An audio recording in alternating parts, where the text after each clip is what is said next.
হাঁড়ি চেঁচে পুচেও পেট ভরার মতো ভাত হলো না। হতাশ চোখে একবার হাঁড়ির দিকে তাকালো সুলোচনা। দুপুরে সবার খাওয়া হয়ে গেছে, সেই শুধু বাকি। বাড়ির বড় বউ বলে কথা, রান্নাবান্না করে সবাইকে খাইয়ে তবে না ওর খাবার পালা। থালাতে বেড়ে রাখা ভাতের দানাগুলোর দিকে করুণ দৃষ্টিতে তাকালো সে। পেটে তো রাক্ষসের মতো খিদে, এইটুকুতে কি পেট ভরবে? 2 মাসের শিশুকে বুকের দুধ খাওয়াতে হয়, দুটো পেটের খোরাক তো লাগে। এঁচোড়ের ডালনা অনেকখানি রয়ে গেছে, 2 রকমের মাছ রান্না হয়েছে বলে এঁচোড় খায়নি অনেকেই। শাশুড়িমা দেখলে গজগজ করবেন।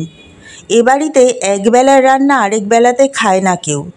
প্রতিবেলার রান্নার জন্য শাশুড়িমা নিজে আন্দাজ করে চাল ডাল সবজি বের করে দেন ভাড়ার থেকে। একটুও অপচয় উনি পছন্দ করেন না। কতদিন তরকারি বেশি রয়ে গেলে শাশুড়ির ভয়ে বাড়ির পেছনে পুকুরে ফেলে দিয়ে আসে সুলোচনা। এঁচোড়ের তরকারিটা আজ ফেলে না দিয়ে নিজের পাতে ঢেলে নিল। এতেই অনেকটা পেট ভরে যাবে। গোগ্রাসে খাবারগুলো গিলছিল। শাশুড়ি মায়ের গলার আওয়াজে চমকে উঠল। এ কি, এতগুলো এঁচোড় রয়ে গেছে? আসলে এঁচোড় খায়নি অনেকেই। আমতা আমতা করে সুলোচনা বলে, তুমি এখনো পরিবেশন করা শিখলে না? সুলোচনা চুপ করে থাকে। তিনি আর চোখে ছেলের বউয়ের থালার দিকে তাকালেন। এই এতগুলো এঁচোড় নিয়ে নিলে? শোনো মেয়ে, এরকম সময় মায়েদের এমনই রাক্ষসে খিদে হয়। খিদেকে বসে রাখতে না পারলে পেটে কিন্তু জ্বালা হয়ে যাবে। 1000 খেয়েও পেট ভরাতে পারবে না তখন। যেন ভয়ঙ্কর অপরাধ করে ফেলেছে এভাবে মাথা নিচু করে থাকে সুলোচনা। যদিও বুঝতে পারে না ওর পাতে ভাত এত কম কেন। এ নিয়ে শাশুড়ি মায়ের মনে কোনো প্রশ্ন এলো না কেন। খুঁজে পেতে জর্দার কৌটোটা বের করে নিতে নিতে শাশুড়ি বেজার গলায় বলেন, এত করে বলি পরিবেশন করার সময় খেয়াল রেখো, তরকারি যেন পড়ে না থাকে। জিনিসপত্র নষ্ট হলে খারাপ লাগে, বোঝো না? বাবার জমিদারি ছিল তো, এসব বুঝবেই বা কী করে। মোক্ষম খোঁচাটা মেরে বেরিয়ে গেলেন তিনি। কষ্ট হলেও কিছু বলতে পারে না সুলোচনা। সত্যি ওর বাবা গরিব, অনেক অভাব দেখে বড় হয়েছে, কিন্তু কখনো খাওয়ার কষ্ট সহ্য করতে হয়নি। শাক ভাত, আলু সেদ্ধ ভাত, যখন যেমন হোক পেট ভরে খেতে পেয়েছে। এভাবে পেটে খিদে নিয়ে খাওয়ার খোঁটা সহ্য করতে হয়নি। এ বাড়িতে আসার পর যেচে পুরো সংসারের ভার নিজের কাঁধে তুলে নিয়েছে সুলোচনা। বাপের বাড়িতেও কম কাজ তো করতে হতো না। কাজ করতে কোনো ক্লান্তি নেই ওর, কিন্তু এরকম ছোট ছোট অপমানগুলো বড্ড মনে লাগে। হাত মুখ ধুয়ে রান্নাঘরে শেকল তুলে নিজের ঘরে গিয়ে ঘুমন্ত 2 মাসের ছেলেকে কোলে তুলে নিয়েছে সবে। ননদ খুকু এসে ঢুকল। ওর মুখে হাসি হাসি, যেন খুব মজার কথা শুনে এসেছে। বৌদি, তুমি নাকি আজ এতগুলো এঁচোড় একা একাই খেয়ে নিয়েছ? খেলে কি করে গো? খেয়েছে, ভালো করেছে। বৌদির পেট বৌদি খেয়েছে, তোর তাতে কী রে?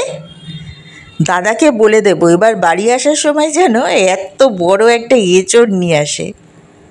পেছন থেকে ছোট দেওর ফুট কাটে। সম্মিলিত হাসির ঝড় বয়ে যায়। লজ্জায় মাটিতে মিশে যেতে ইচ্ছে হয় সুলোচনার। ওদের একবারও মনে হলো না এতগুলো তরকারি ও একা একা খেলো কেন। ওদের বুঝিয়েও লাভ নেই, কিছুই বুঝবে না। মাঝখান থেকে সুলোচনা আবার হাসির পাত্রী হবে। ওরা তো দূর, স্বামী কি কিছু বোঝে? বাড়ি আসে যখন, কিছু বলতে গেলেও বুঝতে চায় না, উল্টে সুলোচনাকেই বোঝায়। তোমার ভুল হচ্ছে গো, আমার মা মোটেই অমন নন, একটু মানিয়ে গুছিয়ে চললেই দেখবে সব ঠিক আছে। আর কিছু বলার ইচ্ছা থাকে না তখন, বড্ড অভিমান হয়। স্বামীর কান বিষিয়ে তুলতেও রুচি হয় না। ভাবে একটু সহ্য করে নিলেই তো হয়। মেয়েদের জন্মই হয়েছে সহ্য করার জন্য। ঘরে বসে ছেলেকে বুকের দুধ খাওয়াতে খাওয়াতে মুড়ি ভাজার সুগন্ধে প্রাণ আনচান করছিল সুলোচনার। শাশুড়িমা মুড়ি ভাজছেন, ক্ষেতের ধানের মুড়ি, বড্ড খেতে ইচ্ছে করছে এক মুঠো। ননদ দেওররা রান্নাঘরে ভিড় জমিয়েছে। গরম গরম সদ্য ভাজা মুড়ি মাখা হচ্ছে ক্ষেতের কচি শশা দিয়ে, সঙ্গে পেঁয়াজ কাঁচা লঙ্কাও আছে। জিভে জল এসে যায় সুলোচনার। ছেলের জন্মের পর থেকে পেটে যেন সবসময় খিদে লেগেই আছে, কিন্তু এখন তো খেতে পাবে না। শাশুড়িমা বলেন, বাড়ির বউদের যখন তখন খেতে নেই, তিনি নিজেও খাবেন না। কাল সকালের আগে ওই মুড়ি সুলোচনার ভাগ্যে নেই। বাড়ির বউ হলেই কি খাওয়ার ইচ্ছে উবে যায়? রাতে রান্না করার সময় চুপি চুপি একবার মুড়ির টিনটা খুলে দেখল। সাদা সাদা ফুলকো ফুলকো মুড়ি, কি সুন্দর দেখতে! নতুন ভাজা মুড়ির কি সুবাস! এক মুঠো মুখে পুরে দেওয়ার লোভ কোনো মতে সামলে নেয় সে। রাতে সবার খাওয়া হয়ে যেতে রান্নাঘরের কাজ সেরে বেরিয়ে যাওয়ার সময় হঠাৎ ওর মনে হলো অল্প একটু মুড়ি লুকিয়ে ঘরে নিয়ে যাবে। লোভ সামলানো বেজায় দায়। সাবধানে চারপাশে তাকিয়ে মুড়ির টিনটা খুলে বেতের ছোট্ট ধামাতে কিছু মুড়ি ভরে নিল। শাড়ির আঁচলের তলায় ওটা লুকিয়ে ঘুরে দাঁড়াতে গিয়েই চমকে উঠল। ননদ খুকু ঢুকেছে রান্নাঘরে।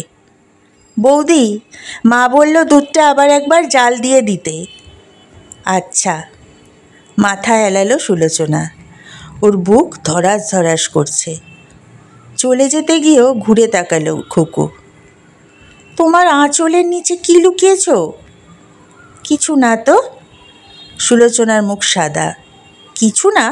স্পষ্ট দেখা যাচ্ছে কিছু একটা লুকিয়ে রেখেছ। না না, কিছু না। খুকু এগিয়ে এসে জোর করে শাড়ির আঁচল সরিয়ে ধামা ভরা মুড়ি আবিষ্কার করে ফেলল। কিছুক্ষণ হাঁ করে রইল সে। তারপরেই শুরু হলো হাসি। ও মা, দেখে যাও তোমার ছেলের বউয়ের কাণ্ড, চুরি করে মুড়ি খাচ্ছেন তিনি। হাসতে হাসতে গড়িয়েই পড়ে খুকু। বাড়ি শুদ্ধ সবাই এসে জড়ো হল রান্নাঘরে। চলল হাসির ধুম। শুধু শ্বশুরমশাই বললেন, তখন সবাই মিলে মুড়ি মেখে খেলাম, ওকেও তো একটু দিতে পারতে। ভর সন্ধ্যাবেলায় ও কেন খাবে? আমি খেয়েছি নাকি? শাশুড়ি ফুঁসে উঠলেন। আহা, ও তো একটা বাচ্চা মেয়ে, খেতে ইচ্ছে করবে না? বাড়ির বউ, এরা তো লোভ কিসের? শ্বশুরমশাই চুপ করে গেলেন।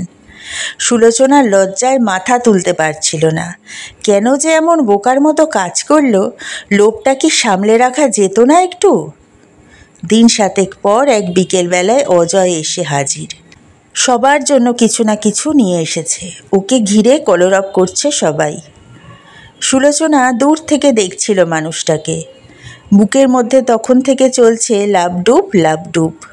কতক্ষণে কাছে পাবে ওকে? সন্ধে গড়ানোর পর ঘরে ঢুকলো অজয়। ছেলে ঘুমিয়ে কাদা তখন। একবার ছেলের মাথায় হাত রেখে আদর করল। তারপর সুলোচনার দিকে তাকিয়ে হাসল। কেমন আছো? ভালো। কিন্তু তুমি অমন রোগা হয়ে গেছো কেন? ভালো করে খাও না নাকি? প্রতিবার সেই এক কথা। রোগা কেন হব? আমি খুব ভালো করেই খাওয়া দাওয়া করি। রোগা তো তুমি হয়েছ। অজয় তাকিয়ে আছে।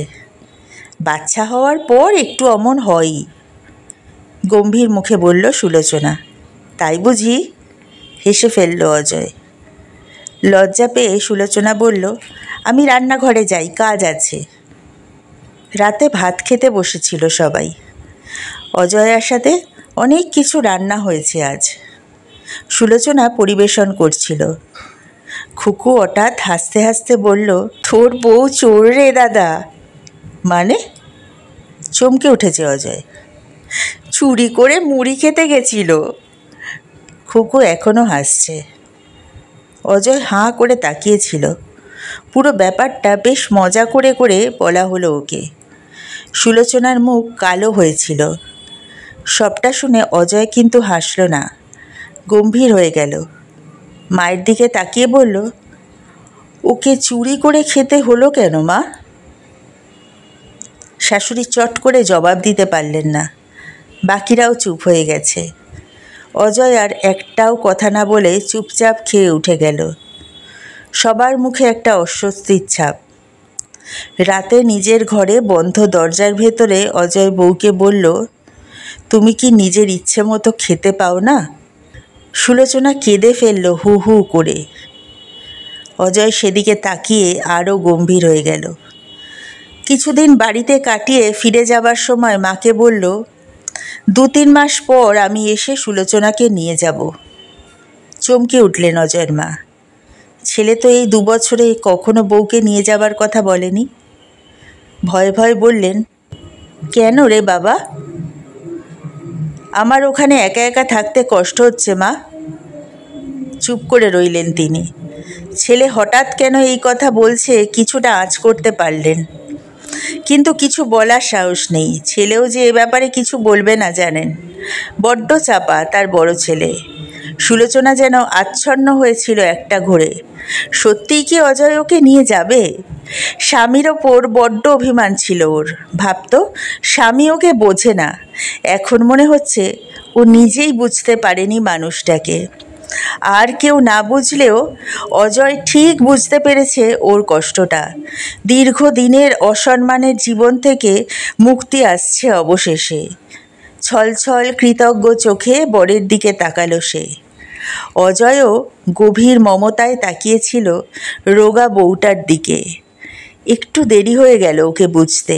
তা হোক, বুঝতে যখন পেরেছেই শক্ত দুখানা হাতে আগলে রাখতেও পারবে বাকি জীবনটা।